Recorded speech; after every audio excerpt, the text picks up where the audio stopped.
ก็สวัสดีเนาะกลับมาพบกับเราสายสิสตูดิโอวันนี้พวกเราชิมมาถ่ายคลิปชื่อรถเอนะมาต่อ Q&A มาทำชื่อ Q&A Q&A เป็นจะได้กับฝากไลค์ฝากแชร์เนาะจบข่าว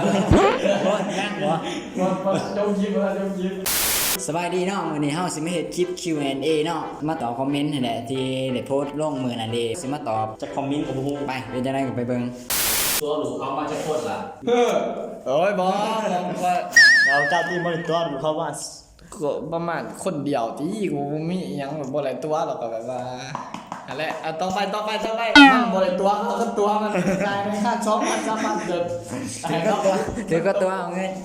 ไปคลิปโมมี่เนาะเขาบ่ได้ถือเนาะบ่ได้ตัวบ่ได้ตัวแม่ยังคือแห้งบันดาลใจที่ให้พวกเพิ่นอยากสร้างเพจอยากเฮ็ดคลิปมีแรงบันดาลใจก็อยากลองเฮ็ดลินเบิ่งมีมือนึงแหละเซตนำกันดีๆก็อยากสร้างในมือนั้นเด้อนะมือเดียวเลยสร้างใหม่การมาให้เปิดพอน้องจัดโตแต่อย่างที่สุดตัวเดียวก็แบบปิ๊งเรียบร้อยติดพอใครบ่จ๊ะกินมันเนอะห้องมึงหนาก็นอนอยู่ด้วยเอาพอเคยพอเนาะบ่เคยการเห็นเชิงโตแต่อย่างที่สุดเป็นยังฮะอีกครึ่งนึงอยู่ใส่อีกครึ่งนึงอยู่ใส่มึงกิโลกินกิโลกินลงท้องแล้วเป็นยังเขาจังโมหักษาคำบอกที่ว่าทางเฮาตลอดไปแต่เขาคือทิมไปแต่ย้อนว่าผู้ชายคนนั้นมันไปเปลี่ยนไปคำถามใหม่ซะคันบ่ผ่านบ่ตายเลยพวกเจ้าเขียนหม้อได้แล้วหม้อหม้อสิหม้อ6เลยคำถามต่อไปเพื่อนอ่านยูรักใดของเมืองปากเซ่อยู่บ้านที่เกิดมันอยู่รักอยู่เด้อรักสูงประมาณรัก2ของฝากนี่เด้อฝากยังฝากไต่บ่ได้ฝากเนื้อของฝากเนื้อรัก2ของฝากเนื้อยาวเดินยนต์บ้านเฮ็ดเกิงขอรอหรือขี้ลายบอกแม่ขอบ่ฮู้นะตาตัวเองเขาเบิ่งโอ้ว้าวได้อยู่พันอยู่อ่านบ่บอกกูว่าตังนี่ได้อยู่ตังไหลอยู่ยอกเป็นยังเขาจังถิ่มข่อยพอเขาบ่หาเขาบอกห้ามเป็นยังก็จังถิ่มข่อยใครเห็นโดไปเพราะมันจังถิ่มดอกมันเขาเห็นจับเป็นสิ่งของมึงก็ตัดเด้อตัวนี้ตัดเด้ออยากก็มาตีมึงอยากไปโสดแน่ในกลุ่มสีข้านชายเสกโสดน้องแพ้เขาหรือว่าอายลำเอียงมาเป็นเพลงแน่นอนนะน้องแพ้เขาหรือโมเมนต์คือแบบเพลงพวกจะกินเขากับยังคือหน้าตาดีแทบ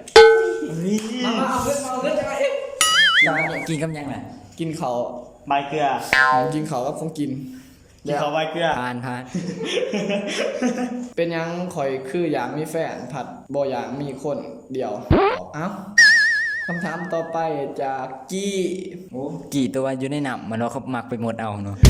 กี่เป็นยังจะคือดำแท้เป็นยังกระดำแท้อะ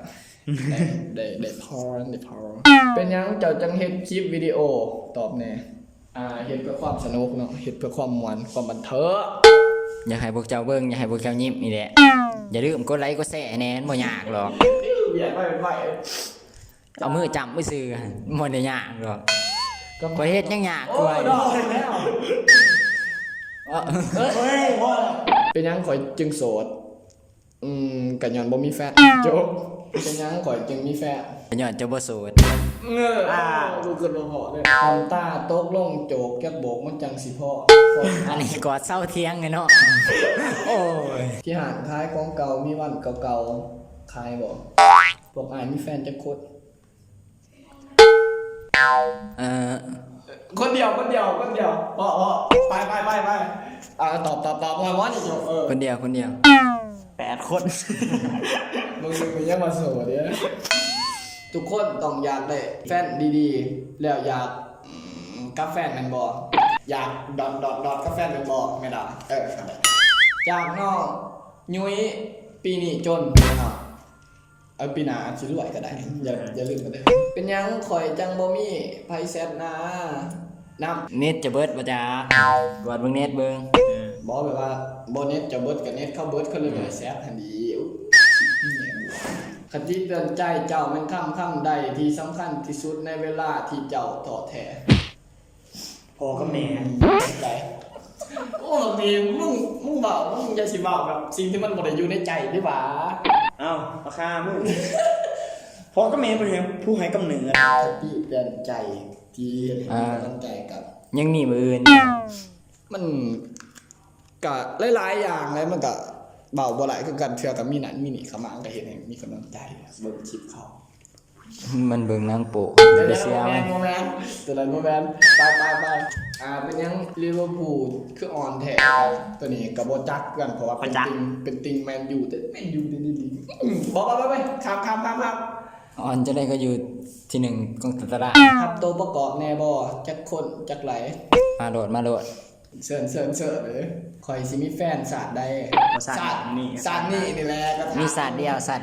แต่เย็นๆชีวิตยังอีกยาวไกล ประสบทอแท้กับจีนที่เขาเฮ็ดอยู่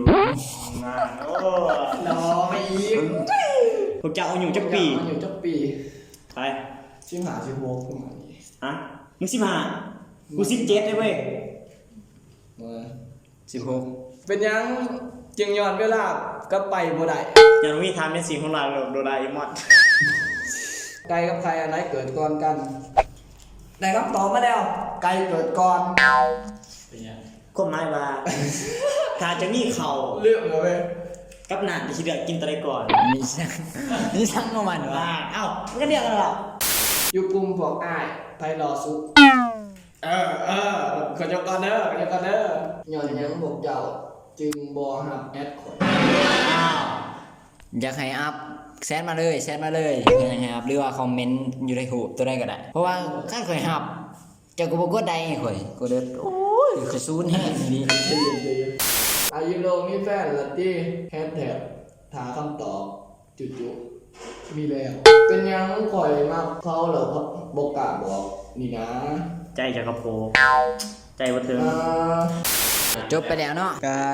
ฝากคอมเมนต์ตัวใดบ่ได้อ่านก็ขอโทษนำเด้อเพราะว่ามันเดือนจักตัวใดอ่านแน่จักตัวใดบ่ได้อ่านแน่ก็งงๆอยู่มันก็บ่ได้หลายปานใดหรอกเป็นจังได๋ก็ฝากคอมเมนต์แล้วก็กดไลค์กดแชร์กดติดตามเด้อแล้วก็อย่าลืมช่อง YouTube ของพวกเราเด้อเอาไปกดติดตามแน่แล้วก็คลิปใหม่ก็มาทุกเสาร์วันจันทร์และเสาร์วันศุกร์บ๊ายบายสำนี้ล่ะ